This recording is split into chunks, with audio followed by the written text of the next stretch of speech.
பிஸ்மில்லாஹிர்ரஹ்மானிர்ரஹீம். இப்போ 4 பாடங்களை நம்ம படிச்சிருக்கோம். இல்ஹார், இஃபா, இக்லாப், இத்காம்.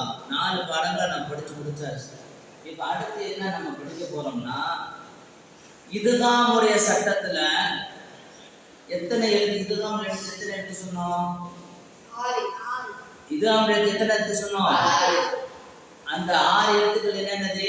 யா, யா, ஈம், லாம், நூன். 6 எழுத்துக்களை படிச்சிருக்கோமா இல்லையா? சட்டம் ஞாபகம் இருக்குல்ல? இத்காம் சட்டம் நூனே சாக்கினோட தன்வீனுக்கு பின்னால இந்த இத்காம் எழுத்து வந்துட்டா என்ன செய்யணும்? நூனே சாக்கின தன்வீன அந்த எழுத்தோட சேர்த்து ஓதணும். இந்த இத்காம் சட்டம் படிச்சிருக்கோம். இது நல்லா கவனி. உதாரணத்தோட நான் காட்டுறேன். இத்காம் சட்டத்தை பாரு. மின் வரகத்தில், மின் வரகத்தில். அதே மாதிரி ஐன் நஸல, ஐன் நஸல. இந்த ரெண்டிலே பாரு. இந்த இத்காம் சட்டத்துல நூனே சாக்கினும் நூனே சாக்கின அப்புறம் இத்காம் எழுத்து வந்துருச்சு. 6 எழுத்துல ஒரு எழுத்து வந்துருச்சு.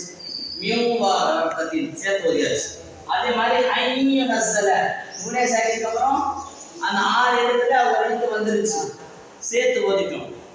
புரியுதா? இதுதான் இத்காம் சட்டம். இதுவரை நம்ம படிச்சிருக்கோம். இப்போ ஒரு கேள்வி. இங்க பாரு, குர்ஆன்ல 4 வார்த்தை இருக்கு. முக்கியமா ஒரு 4 வார்த்தை இருக்கு. நல்ல கவனி.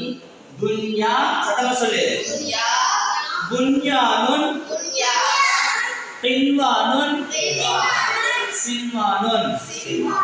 4 வார்த்தை இருக்கு. இந்த 4 வார்த்தை கவனித்து பார்த்தா தெரியும் உங்களுக்கு. நூனே சாக்கின வந்திருக்கா? நூனே சாக்கின வந்திருக்கு. அதுக்கப்புறம் வந்து யா வந்திருக்கு. நூனே சாக்கின வந்திருக்கா?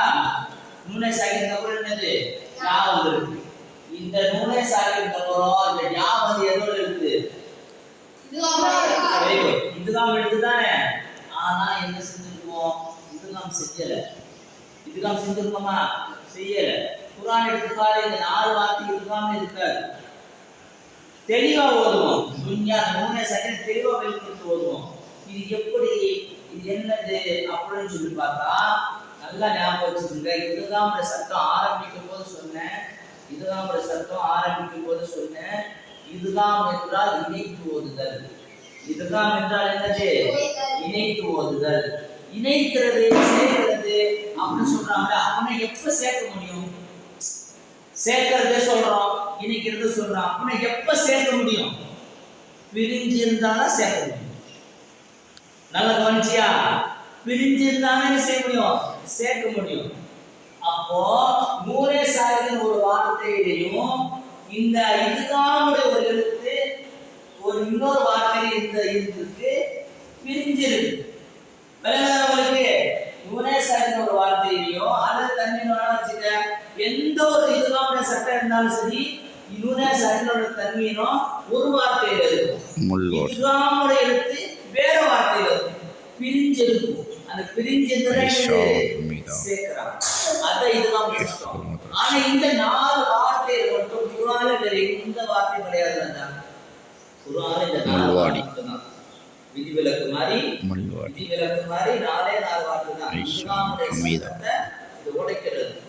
புரியுதா? நூனே சாக்கின அப்புறம் இதுகாம் எழுத்து வந்தும் இதுகாம் செய்யாம இல்ஹார் செஞ்சு ஓதுறாங்க. காரணம் என்னன்னு சொன்னா இது ஒரே வார்த்தையில இருக்கு. இது என்னது? ஒரே வார்த்தையில இருக்கு. புரியுதா உங்களுக்கு? வேற வேற வார்த்தை நூனே சாக்கினோம். அதுக்கப்புறம் இதுகாமோட எழுத்து என்னது? விடுவா. இதுகாம் எழுத்து அதே வார்த்தையில நூனே சாக்கின எந்த வார்த்தையில இருக்கோ அதே வார்த்தை இதுகாம் எழுத்து வந்திருக்கு. ஒரே வார்த்தையில 2 வந்ததால இது வந்து இதுகாம் செஞ்சு ஓதணும். இதுகாம் செய்யக்கூடாது. இதுதான் சட்டம். புரியுதா இல்லையா? இந்த 4 வார்த்தை மட்டும்தான் விளங்குதா? குர்ஆன்ல வேற எந்த வார்த்தையும் இந்த மாதிரி கிடையாது. 4 வார்த்தைக்கு மட்டும் நூனே சாக்கின அப்புறம் அந்த தன்வீன இதுகாம் எழுத்து இதே மாதிரி கின்வானும் பாரு. நூனே சாக்கின வந்திருக்கா? நூனே சாக்கின அப்புறம் என்ன வார்த்தை வந்திருக்கு? என்ன எழுத்து வந்திருக்கு? வாவ் எதோட எழுத்து? இது வாவ் எதோட எழுத்து? அசல்லா. அது எப்படி ஓதணும்? கின்வானும் தான் ஓதணும். ஆனா இத வந்து இதுதான் செய்யக்கூடாது. ஏன்? Very good. என்னது ஒரே வார்த்தை திண்மான்னு சொல்லி மூணே சாய்க்கணும். அந்த இதுதான் ஒரே வார்த்தையில வந்திருக்கு. அப்படி ஒரே வார்த்தையில வந்ததுனால இது என்ன செய்யக்கூடாது? இதுதான் செய்ய கூடாது. மாறாக இதுதான் செய்யணும். இதுதான் என்னது? இதுதான் என்னது? Very good. முன்னா செய்யாமல் தெளிவாக வெளிப்படுத்தி ஓதுதல்.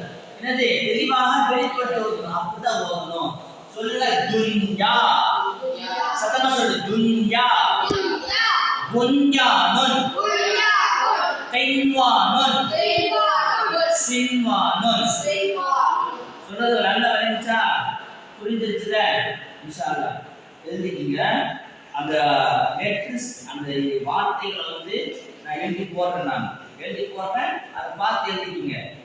அதுக்கு முன்னாடி ஒரு டெஸ்ட் வைக்கிறேன். நீங்களா இந்த கருத்தை கேட்டு நீங்கள் எழுதிக்குவாங்க. உங்களுடைய எழுத்து பயிற்சி எடுத்து நான் எழுதி பார்க்குறேன்.